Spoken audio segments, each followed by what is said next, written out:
Um, Gusto ko sanang humingi ng sorry sa'yo. Kasi nagawa ko sa mga nasabi ko. Tungkol saan? Tungkol sa pagbibintang ko kay Ma'am Charlene. Galit agad ako. I accused her. Hindi ako nakinig sa paliwanag mo. Naiintindihan naman kita, Xavier. Emotional ka nun. Pero ngayon na-prove ko na wala talagang kinalaman si Ma'am Charlene sa pagkawala ng nanay ko sa ospital. Nahanap na si Ate Leilani? Hindi ko pa alam yung exact location. Pero sabi niya, ayos lang siya. Lumayo lang daw siya dahil ayaw niya daw ako madamay sa gulo. Ano naman ang parating yung sinasabi noon pa? Ang dami ko pa rin tanong eh. Ano bang gulo? Sino ba yung kinakatakutan niya na yun? Wala na bang ibang sinabi sa text? Wala na. Hindi na rin makontak yung number na yun.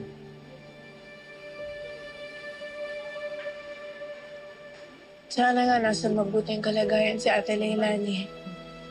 At sana bumalik na siya para mabigyang linaw ang nangyari sa kanya. Sabi niya magtatago daw muna siya. Hindi pa alam kung kailan siya magpapakita ulit eh. Lang yung kinakasama ng loob ko. Bakit ganun? Sana paalaman lang siya sa akin. Wala na tayong magagawa, Xavier. Hiling niya Ate Leilani na lumayo dahil gusto kanyang protektahan. Ang importante, ligtas siya. Sana nga. Sana. Ito lang ako para sa'yo. Salamat, Prinsesa.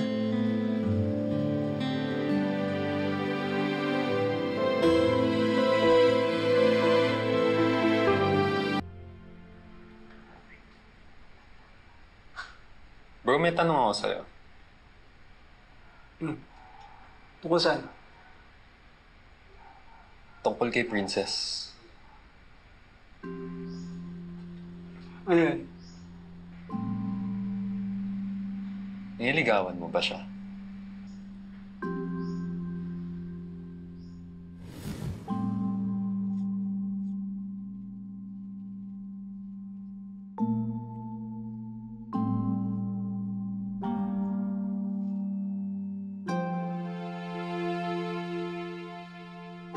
Ayaw mo ba siyang bigyan ng kahit isang oras lang ng buhay mo? Ayaw mo bang magkananay, Xavier? Ayaw mo siyang mas makilala? Alamin sa sarili mo kung masama talaga siya. O gusto mo na gawing masaya yung buhay mo ngayon? Nasa loob o labas ka man ng gulungan, Xavier, pwede mong piliin na maging masaya yung buhay mo. Teka lang. Ba't mo naman biglang natanong? Wala na. Na-curious lang naman ako sa relasyon ninyo. Good friends kayo. Pero may gusto ka ba sa kanya?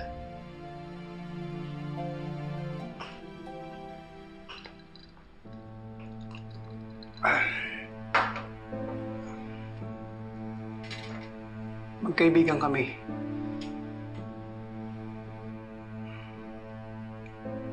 Sa dami ng pinagdaanan namin,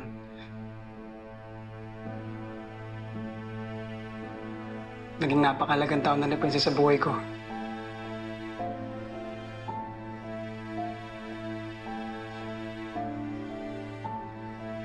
So, mahal mo nga ba siya o kaibigan lang?